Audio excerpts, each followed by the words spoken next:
ऐसन तवल दहिया में लब के लावा फूटला सटेल पास सास करेला सर सर तर तर पसेना छूटेला हो सटेल पास सास करेला सर सर तर तर पसेना छूटेला हो सटेल पास सास करेला सर सर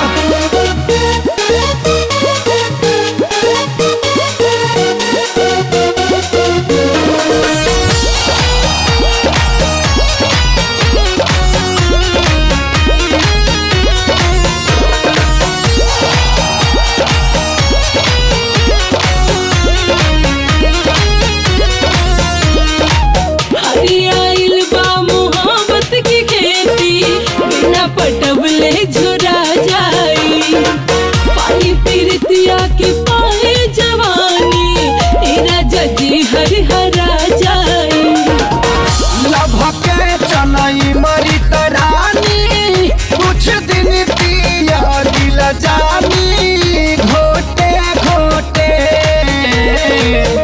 हो जाई शादी जहिया मन भर धर पैहा कहिया लोटे लोटे सिला दहिया जैसे केहू सिलवट पे हर दे कूटला सटेल पास सास करेला सोरा सोरा तर तर पसेना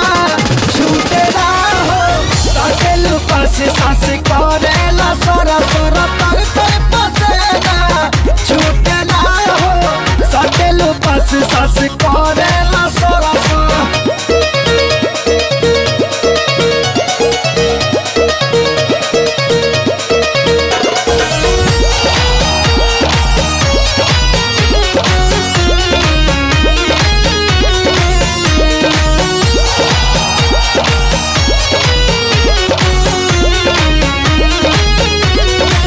प्रेम के हम पर छावन करेगा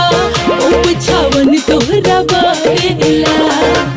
पूरा दुनिया बाहे में डूबल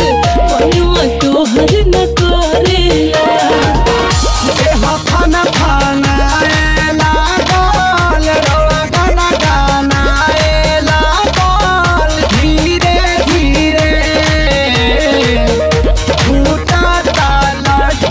मन में दुनिया छाना एला गोल धीरे धीरे